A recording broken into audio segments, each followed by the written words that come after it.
By chance, do you have trouble finishing what you start? Either due to procrastination, shiny object syndrome, otherwise known as squirrel, or in my case, butterfly. Well, those are indications of executive dysfunction, or neurotypicals like to label things that are not what they think, do, or have, right? Their processes are dysfunctions or deficits, right? So it's executive dysfunction or executive process deficit, or anyhow, I divert. What a surprise.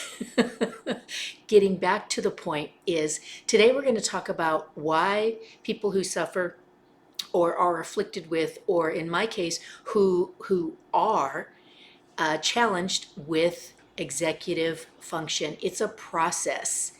It's a process in which you start and then there's steps and then you finish. But a neurotypical brain can handle that. But a brain that has more fluidity in the way that it thinks, and people with ADHD who get distracted easily, and neurodivergent thinkers is just a challenge. So back to the point, when you are told that lists are the best way to stay on task and to stay focused, you become frustrated and disappointed with yourself when that doesn't work and that doesn't happen. So I'm Graniel. I help people manage the voices in their head and use the neuroscience of neuroplasticity to rewire the brain functions in a way that you can begin to finish what you start in a different way than neurotypical thinkers get stuff done. And so today I'm just talking about lists. So you already know lists don't work. They kind of work. There's some merit there, but they don't work well enough for you to feel like you can take something from conception to completion. And at times we feel like we're letting people down, including ourselves, because we don't finish what we start, and on occasion we don't keep our promises. And so how can this look? I'm going to give you a few slightly more creative ways.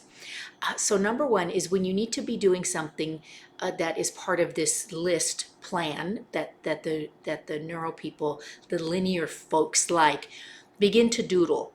And when you doodle, it allows your creativity to flow. This is a superpower that you have, and you can find creative, fun ways to finish what you need to do that don't include checking things off a list. The second thing you can do is to create a list that's more fun and exciting. I have something called a menu, and it has appetizers at the top, and then it has the main, the meat of it, the courses in the middle, and then desserts at the bottom, and then a few other random things. And so this menu, like going to a restaurant, appetizers are things that can be done fast, easy, basically probably one person. And then there's the main course, which is the bulk of the work. And sometimes other people do need to help you with this. And then there's dessert. Like those are the really super fun things that you get to do once you're finished. And so if that sounds fun and interesting to you, then let me know.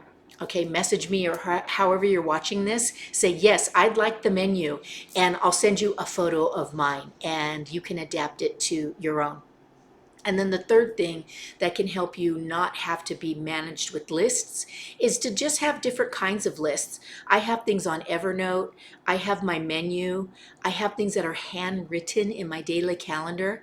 And I just go with the flow. Whichever list serves me best that day is the one that gets my attention as a neurodivergent ADHD gal. And that's what works for me. I'm not saying that's going to work for you, but I am here today to tell you that lists are not the best way for us to get things done.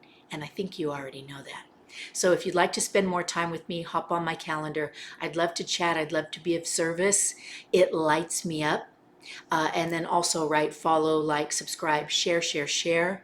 And until I see you again, stay happy and healthy, my friends.